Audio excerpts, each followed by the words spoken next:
Hello mga ka-GP! So ngayon may bago naman tayong recipe. Ito ang Turmeric Fish Fillet. Okay! So tara, luto na tayo!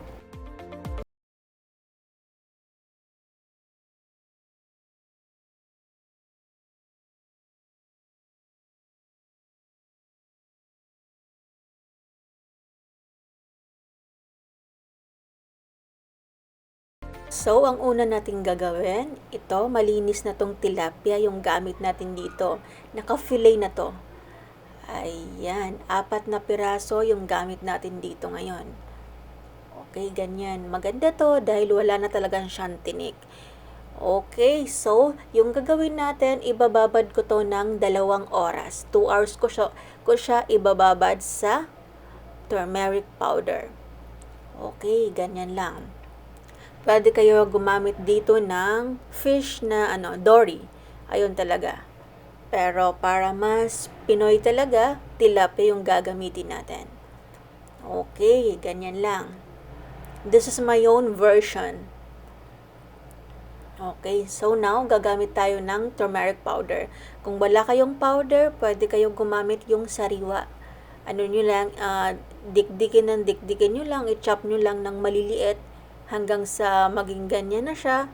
Ayun yung gamitin nyo. Okay, so lalagyan lang natin to lahat para mas lumasa talaga. Napakasarap nito mga ka-GP. Pwede nyo to ibida sa pamilya nyo pag may mga gatherings kayo. Panalong panalo, napaka-special niya. Okay, so tatapusin lang natin yan.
After 2 hours, ito na yung marinated fish natin. Fish fillet. Ayan, naka-marinate sa turmeric. At saka yung ibang ingredients, nakita nyo naman. Okay, so ngayon, magpiprito na tayo. Ganyan lang, piprituhin lang natin to. Okay, so mamaya abangan nyo po, marami tayong shoutout, okay? Kumusta po kayo dyan mga ka-GP? Thank you sa lahat ng supporters namin, viewers, and subscribers sa pagtangkilik. At kung hindi pa kayo nakapag-subscribe sa channel namin, please don't forget to subscribe para updated kayo sa mga bagong recipe natin na kakaiba. Okay, so ngayon, priprituhin lang natin to. Abangan nyo yung mga shoutout natin mamaya.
And now, yung next na gagawin natin ay maghiwa tayo dito ng sibuyas.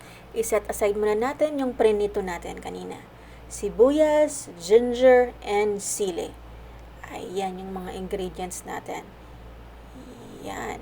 And syempre, yung gulay natin, pakitingnan, tingnan nyo, petsa yung gamit natin dito. Ayan, yung gagawin natin, ilalim natin yung pechay. Okay, maganda itong pechay natin ngayon dahil malalapad siya, malalaki talaga. Ayan, maraming pechay sa ilalim na muna, lagay ng pechay. Ayan, napakasarap ng mga ka-GP. Naubos talaga namin, napakasarap, panalo.